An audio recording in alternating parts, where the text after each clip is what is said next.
টাইকো compost সার তৈরি পুরোমাছড়া আন্ডারসর union ব্লকে কৃষক মোহাম্মদ জয়নাল আবদিন তার বাড়িতে টাইকো কম্পোস্ট সার তৈরি করতেছেন।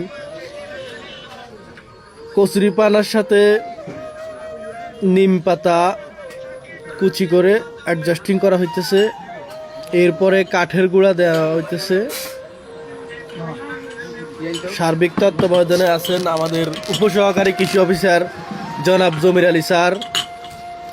এখন দেওয়া হইতেছে চিটাগুড় পানির সাথে মিশিয়ে ছিটিয়ে দেওয়া হইতেছে। কৃষক মোহাম্মদ জয়নাল আবদিনের বাড়িতে পুরোমাছড়া সদর নোয়াখালী। এখন দেওয়া হইতেছে সরিষার খোলকে ভিজিয়ে ছিটিয়ে দেওয়া হইতেছে।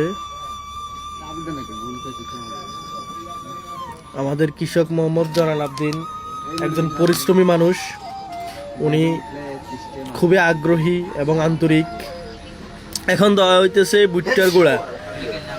ভুট্টাকে গুঁড়া করিয়ে ছিটিয়ে দেওয়া হইতেছে।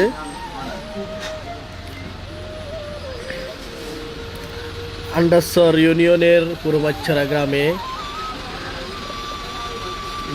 একটা বাড়িতে কৃষক মোহাম্মদ জয়নাল আবদিনের বাড়িতে আমরা টাইকো কম্পোস্ট সার তৈরি করতেছি।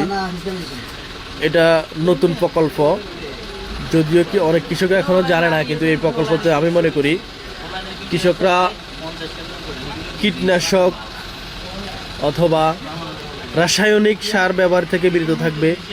এখন দেওয়া হইতেছে গোবর দিয়ে মিশ্রণ করা হইতেছে। বিভিন্ন রাসায়নিকের কারণে আমাদের ফসলাদির ফল খেয়ে আমরা অসুস্থ হয়ে পড়ি, আমাদের বাচ্চারা অসুস্থ হয়। আমি মনে করি টাইকো কম্পোস্ট সার তৈরি করলে এটা ন্যাচারালভাবে তৈরি করা হয়। যেগুলো দিয়ে তৈরি করা হয় ওগুলো আমাদের ব্যবহারও হয় না। এগুলা কচুরি পানা, মুরগির বিষ্টা, এরপরে কলা গাছ, চিটাগুড়, খৈল, এরপরে আপনার ভুট্টা, এগুলা দিয়েই টাইকো কম্পোস্ট সার তৈরি করা হয়। এগুলো এখন মিশ্রণ করা হবে। মিশ্রণ করিয়ে 40 দিন রিংয়ের ভিতরে রাখা হবে। ওখান থেকে 40 দিন পর এটা আমরা ব্যবহারযোগ্য হবে। এখন দেওয়া হইতেছে কলা গাছের কুচি দেওয়ার পর এখন মিশ্রণ করা হইতেছে।